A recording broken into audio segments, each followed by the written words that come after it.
We are back. A's Baseball, past, present, and future. My name is Ralph Tyko with the Comfortably Zoned Radio Network, and the host, well, she's a hostess of the show, Nancy Finley. How are you? I'm great. Thank you. Thank you. Well, it's always a pleasure for me to interact with you because you have a smile in your voice and a positive attitude, and you're doing something at this point in your life with, after having raised kids and been a wife and a daughter and all that, you're doing something that I think is going to go down in your memory when you're sitting in a rocking chair someday as right up there with motherhood and daughterhood and being a wife. And in terms of importance, you are clearing up questions for sports / baseball / human interest people that want to know stuff about one of the most incredibly interesting sports franchises in history, and the owners of them, and you were sitting right there. You're in it. You sent me the book that you wrote. It's incredible. I got to the first chapter on Kansas City.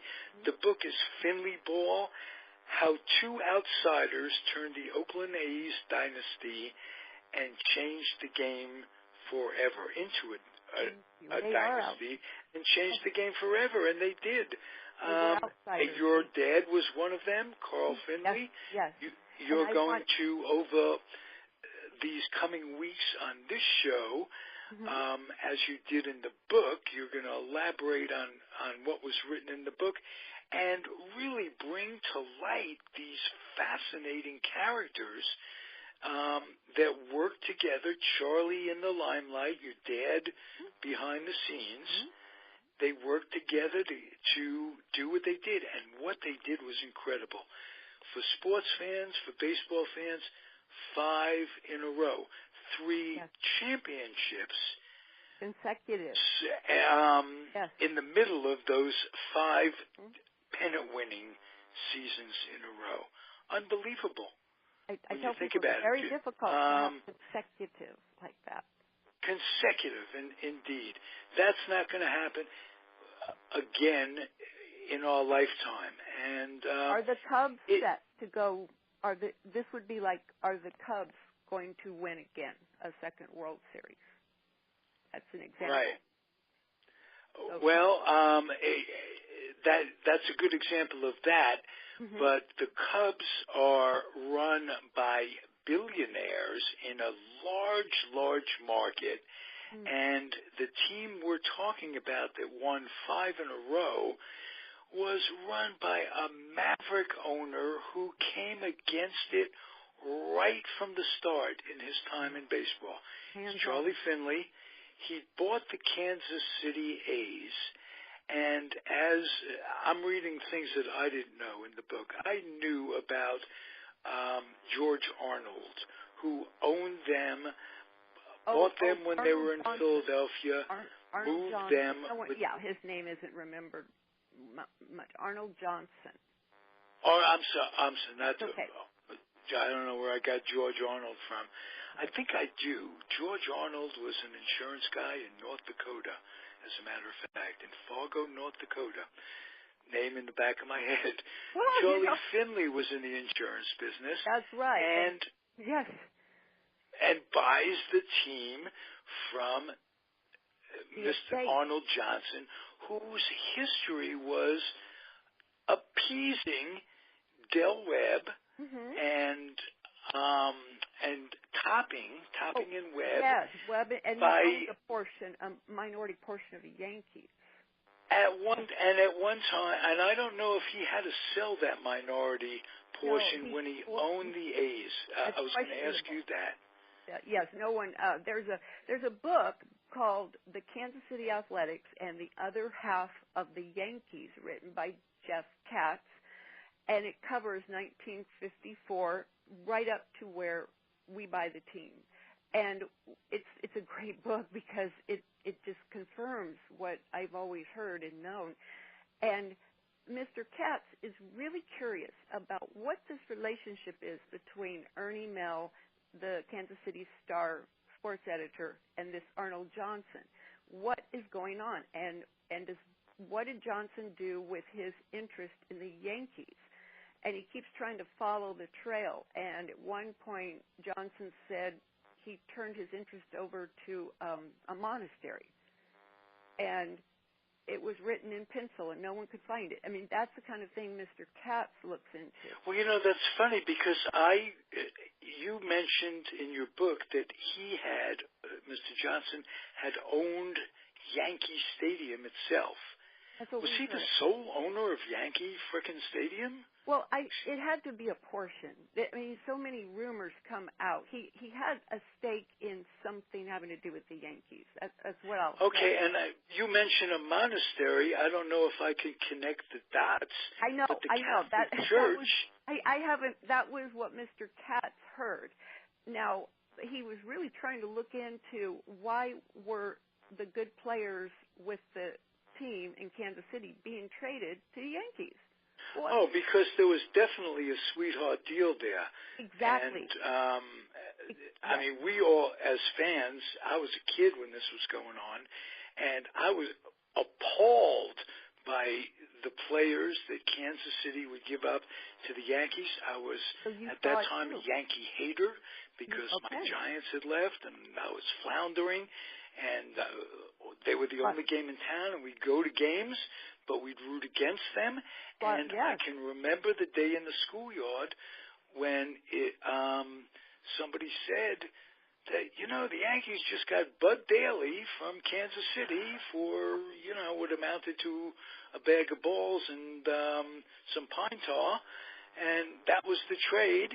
And Bud Daly was one of the best left-handed pitchers in baseball.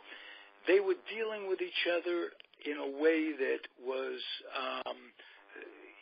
where the table was not even. Slanted the tables. And Roger Maris, his book that came out in 2010 mentions how he didn't want to be traded. He loved the Kansas City area, and he goes on and on about Ernie Mehl and Johnson, and he even goes into further detail about Park Carroll, who was the team GM, I believe, in '59. Now, it turns out Park Carroll had worked as a reporter under Ernie Mehl. So he becomes GM. GM, right. It seemed like, actually, since Arnold Johnson was a Chicago businessman, nothing wrong with that, but he didn't put any more funds into that Coliseum, and it seemed like the newspaper people were running it. Well, here's the point that I started to make when I introduced Charlie's seemingly at odds with everybody later on in Oakland and all. It all started back in Kansas City. Thank you. Because to buy that team, he had to outbid said Mehl. Yes. And he was so powerful. He was so pissed off that he lost the team. That and what does Charlie do? He looks into the books right away, and he sees that there is, and I'll use the word that you used in your book, and the only reason I am using it, it's a beautiful word that describes it. We think of it in music, payola. Well, it doesn't just have to be Alan Freed getting payola for records in New York. It's payola could be anything. You pay under the table. And what was happening, Arnold Johnson had a budget. He was sending money under the table to either through the newspaper or however it went by buying their trips. They were on payroll. They would go. Yes. Pardon me? Oh, it was a monthly payroll. Oh, okay. So it was right out. Okay. I didn't know that. Quite a bit, like a lot. Yeah. Okay. So, and he stopped that. He immediately stopped that. But, Charlie, coming against it, he also did something that was indicative, and you'll probably agree with me, because I have, over the course of living to my dotage, been accused of, on many occasions, of cutting off your nose to spite your face. Oh, well, yeah. Did Charlie Finley not cut off his nose 87 times to spite his face? I have thought of that, and you know what? I've gone back and I thought, okay, should he have continued that payment? Because then this wouldn't have happened. I have really thought of course. Or should he have not appeased the man, who would have been easy to appease by without the money? I mean, that man expected the money to continue. Oh, of course, but not just the money. Mm-hmm. Just he did something that, again, I read in your book, that was above and beyond. Okay. After he outbids the man, and after they come at odds, and he realized, wow, this guy's got the paper, the newspaper, the only game in town, the power of the press. Mm-hmm. I should do something to get on his good side, to at least be neutral with him. He has a day at the ballpark, and he calls it the Poison Pen Day. Yes. I thought that was absolutely indicative of the Charlie Finley. This is the Charlie Finley I had no idea. Knew nothing of his days in Kansas City when I started this. I'm so pleasantly educated. But did he not have to make those decisions 100 times in your knowledge, where you and your dad probably said, "Are you kidding me?" I heard Dad say many times, don't put my name with it. He would agree. Oh, okay. Okay. Right. I will say this. Mehl, as soon as the money stopped, Mehl did turn, and his articles started becoming very bad, like we wanted to move. We didn't want to move. He was trying to get the people upset with us. He said, we don't like the fans. We want out of there. Not true.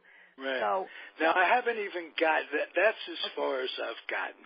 Okay. Now, next time we'll cover the Stuart Symington thing. Oh, that's in '67. Now, but I will say this: the Poison Pen. I look back and think, what a mess. Because here's why: some people don't even know what the term poison pen.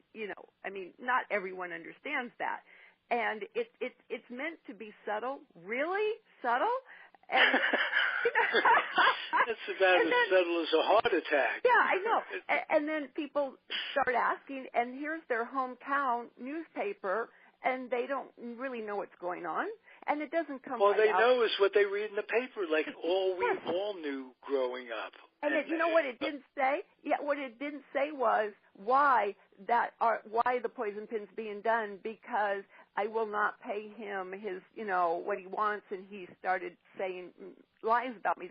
It did not say that. It did not come out and say that. And I thought it should have just come right out and explain it. It did not, and that really made it look worse for us. Right. Who are we? Now, these are years before you had a cognizant idea of what was going on. Oh, I know. I remember hearing about it and seeing people running around. I mean, it was like Mad Men, if you remember that episode. Right. I mean, that's what I remember The Office like. Always men in suits, but things would get really hectic when something happened. And I remember hearing poison pen, and I didn't know what was going on, but I knew that the paper was saying bad things about us. And it's interesting because I start putting the dots together, and I knew more when I came out here. But in the beginning, Ernie Mehl, the local politician sided with us and said we've put $500,000 of our own money into the stadium the first season, and we're making it better. And we've done a great job for the community. And so Mehl just had to just stay with his negative reporting, but no one would really side with him about us. He had to wait till some politicians changed. And Nancy, when he bought the team, was it with the intention of moving it to Dallas? No way, no. When he met with Dad is right after things had hit the fan with Mehl. And no, he wouldn't have put that much money into the stadium. He was manic. In fact, this article I'm sending talks now. By the way, when Uncle Charlie won the bid, the auction, he had no idea who Mehl was. He hadn't looked into the background of Kansas City, who the movers and shakers were. Mehl walked up to him and shook his hand and congratulated him.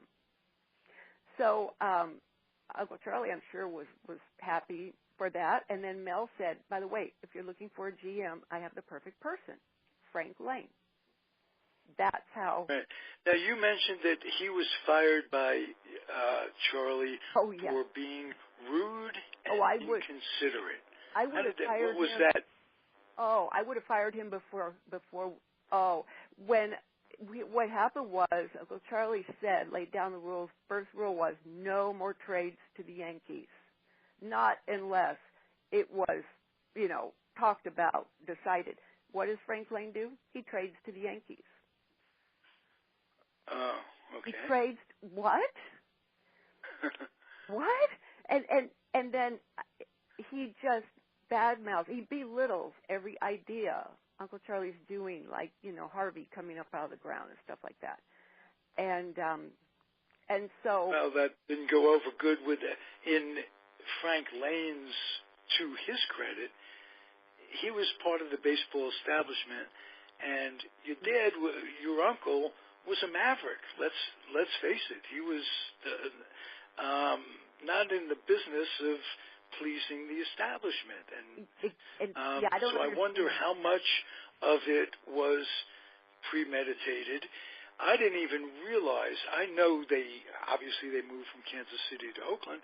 I had no idea that there were rumors of them going to Dallas until I read that in your book. Well, Dallas would have been the place that would have been preferred if we had to move, of course, but because that's where we had family. But we didn't want to move if we didn't have to, and Dad would be living wherever we moved, and so that was another factor. Unless Dad agreed, we weren't moving. There were a lot of bluffs, though. In fact, Uncle Charlie bluffed that figure when he won the team. It was a bluff. Mm-hmm. They couldn't go that high, but that was a bluff. And he was real good at poker. So, but I noticed, that didn't hurt. That hurt us because Ernie Mehl would say, "We want to move.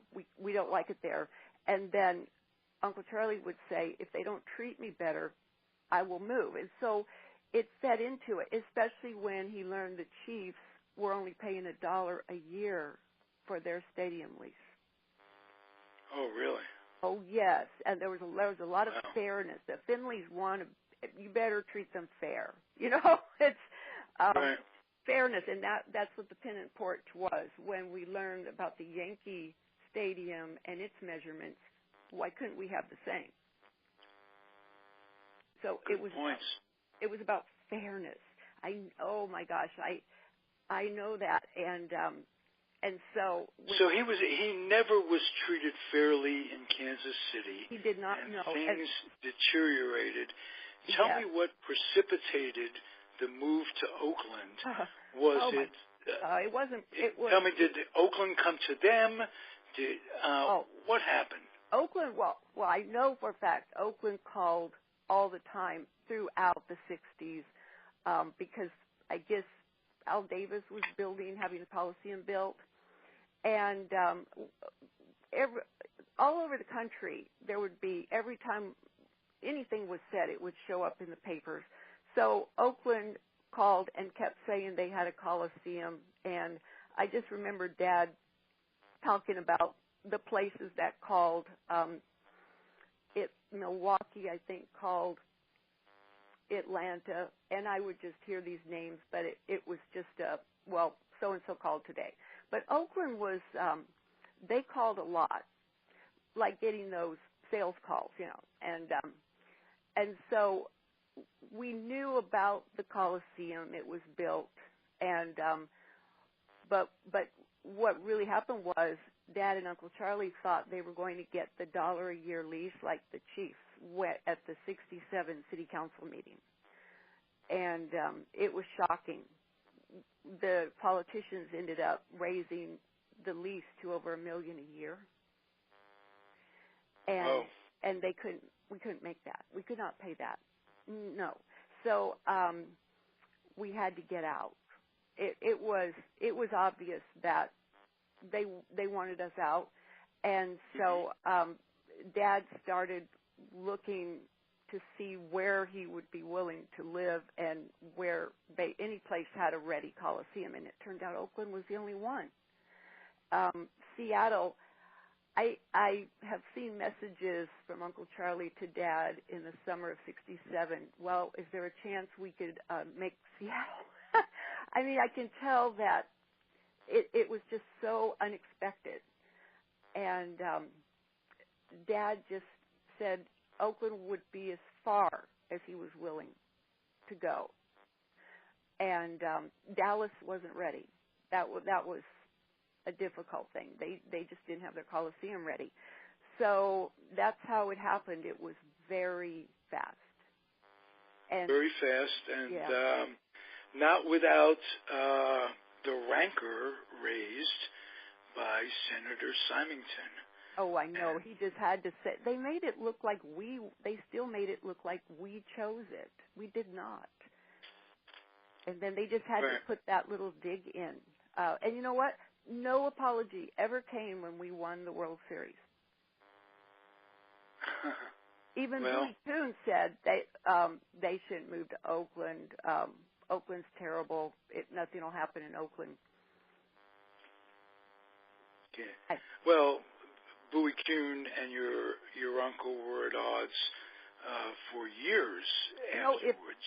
If Kuhn had left us alone, it would have been okay. He was constantly barraging us, and now when I look at his legacy, the only thing I see are ideas from us, our ideas. I've looked to see if there's anything he's known for that doesn't have to do with our ideas. And I'm open. Then you think of something. Now, speaking of which, Bowie Kuhn is in the Hall of Fame, and Uncle Charlie, as you refer to him as, I have a hard time saying Uncle Charlie. That's okay. We'll say Charlie. I don't understand. Yeah, it's better we do. I don't understand. Because if I start getting into the habit of calling him Uncle Charlie, I think I'm losing a little bit of credibility. That's okay. Did you hear about Bowie Kuhn's bankruptcy? No, but he was involved with an old campmate of mine. I won't mention his name on the air. His law partner? A fellow by the name of Steve Cabot. Oh, that's not the law partner. No, he might have been in that law firm, but I guess I did mention his name on the air. Well, that's okay. See, Morgan writes law books on the topic of restructuring and tax and in federal law. So there's nothing wrong with that. Trump has filed Chapter 11s as a business strategy. There's nothing wrong with that. No, whatsoever. The way Kuhn did it is different. In fact, it was the courts kept looking at it as a fraudulent transfer, and Kuhn was listed. Kuhn's case was used in a Senate hearing to change the bankruptcy laws. Oh, really? Yes. So, was he just good at finding the loopholes, or was he dishonest? No, this was pretty much outright. When he partnered, this attorney took him in as a 50-50 partner because he thought Kuhn would be a rainmaker after Kuhn left the commission. So what happened was Kuhn apparently wasn't bringing in his share, and the firm got deeply in debt, and the partner was indicted for tax fraud in addition. Oh. Kuhn claimed he knew nothing about it. So Kuhn took money he had and bought a mansion in Florida, and Kuhn was living in New Jersey, and that you're not supposed to do that if you're preparing to file a bankruptcy. And so they looked at it like a fraudulent transfer, like the creditor's money ended up with Kuhn, and Florida is where you're pretty much protected with the homestead. So right. Kuhn, I have articles where it said Kuhn is hiding out from a process server, and this hit the East Coast. Okay, well, he was not entirely on the up and up in life. Well, I mentioned this because of his character. It goes to show when it comes down to who's telling it like it is. Kuhn, actually, who had a conflict of interest in some situations, would make a state of fact as if it was absolute. And I'm thinking, well, wait a minute. And which one got in trouble in his personal life this way? So I look at it goes really back to morals, and who can you believe? Mm-hmm. And you're not going to see Charlie doing something like that. If so, bring it forward.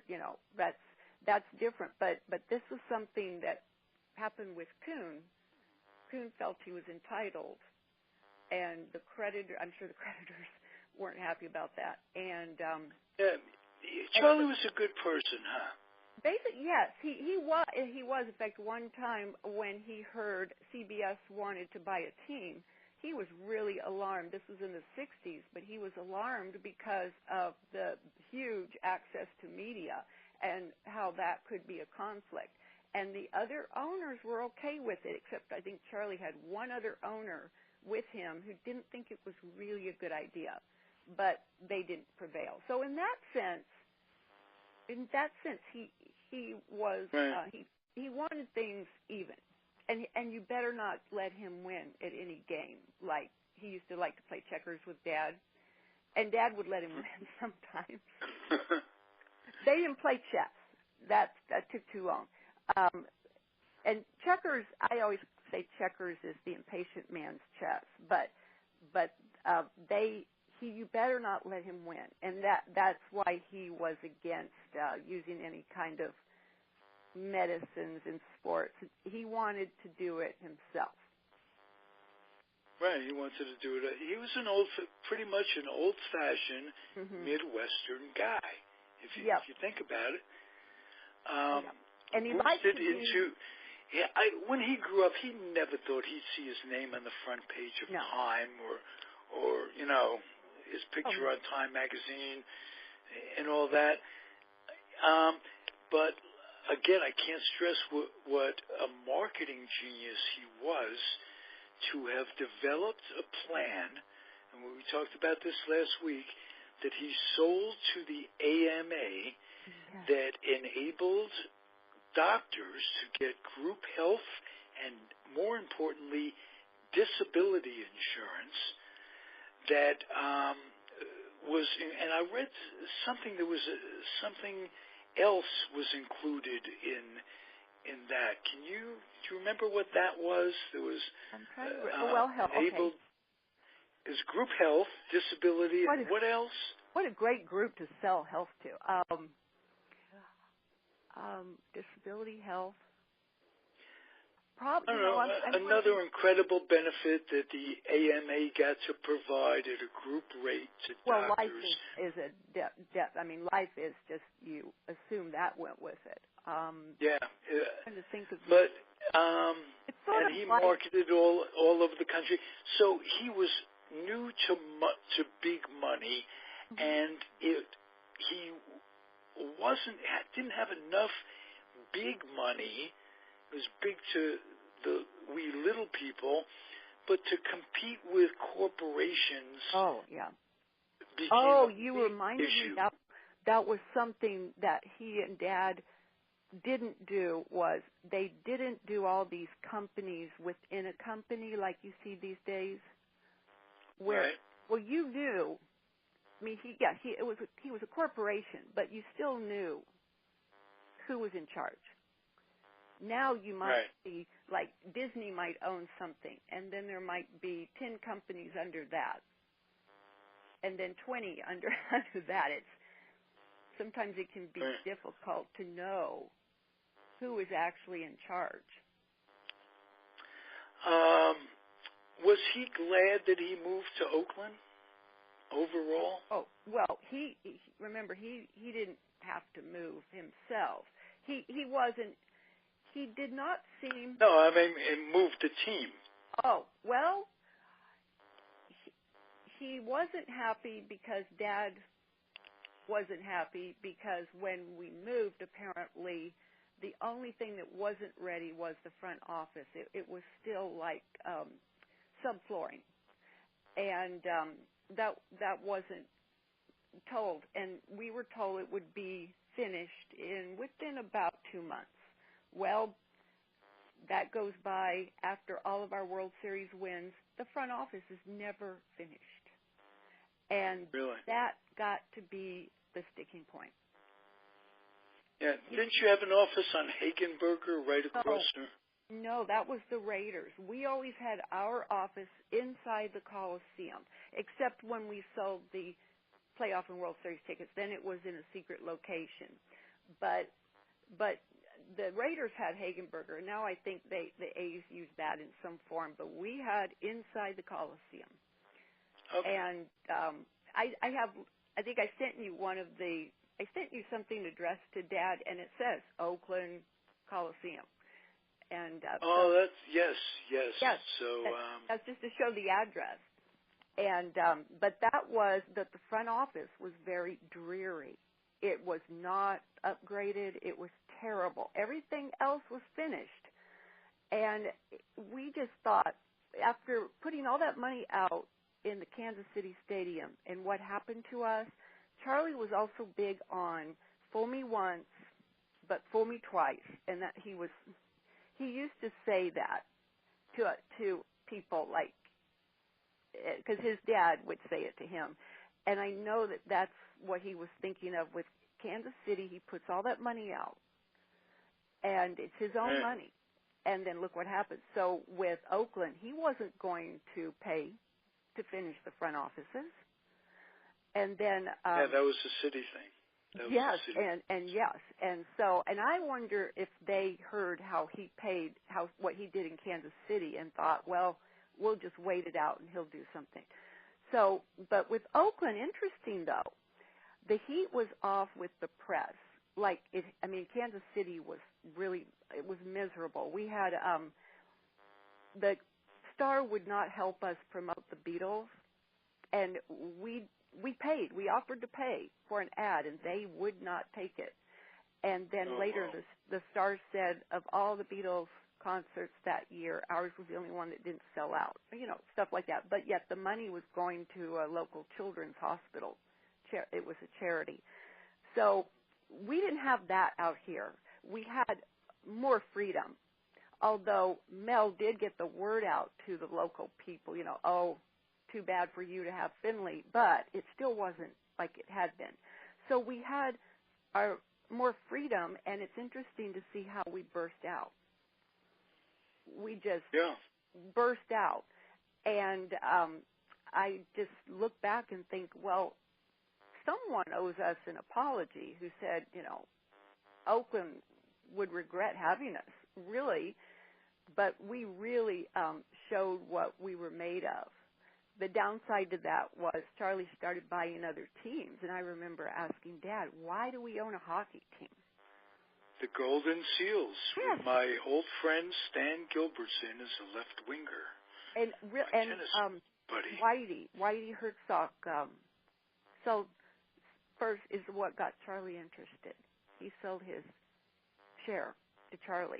Hey, I'll quickly ask you, because we're running out of time, do you remember the name Sid Thrift? Oh my gosh, Sid Thrift lived he lived on the 17th floor of 1200 Lakeshore. I walked his dog. Well, you'll get to that in the book. I sure want to. That was the executive that you mentioned on the air that you walked his.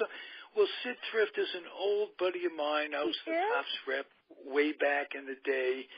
May he rest in peace. And his son, Jim, has been a guest on these airwaves, was one of the first guys I ever signed to a Tops contract back in the days. Where does he live? Later went on to be a scout and a minor league guy himself. Sid Thrift was a terrific man. Oh, he was. Next time we come on, we'll talk about Sid Thrift and his life with the Oakland A's. Yes. And we'll have an answer next time from you. You can think it out over the week as to where you think the Oakland A's new stadium, and we're the only game left in town. Yes. They're a stadium has to be built and will be built. It will be gorgeous on the water. It will be wonderful. I'm hoping, Nancy, that it's right across the bay on Jack London Square, and right across the bay from the other gem. I know. I'm thinking the same. Wouldn't it be great there? But there are two other possible locations. They say they will announce the final decision at the end of this calendar year. One is where Laney College is in that area. And I don't know. I'm in Alameda. I have no sense of direction. I can't really describe that area as well as I can. The third option, which is where the current stadium and the arena are right now. They would tear it down, build the parking lot, put the new stadium where the parking lot is now, or vice versa, and that would be the locale. Either of the three is wonderful, given how many times they came close to moving.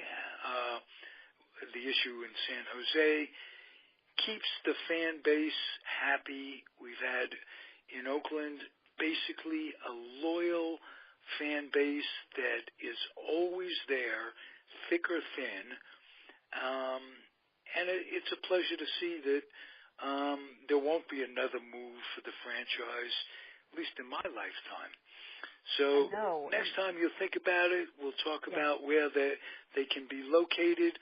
We'll have fun as usual. My mind is going. Okay. I'm really on this. Okay. I'm looking forward to it. We'll do it weekly and continue to do so. I'll implore you and everybody out there to keep on keeping on. We'll see you next week at the same time. Thanks a lot, Nancy. Say hello to Morgan for me. Say hello to Morgan. I sure will. Take care. All right. Take care.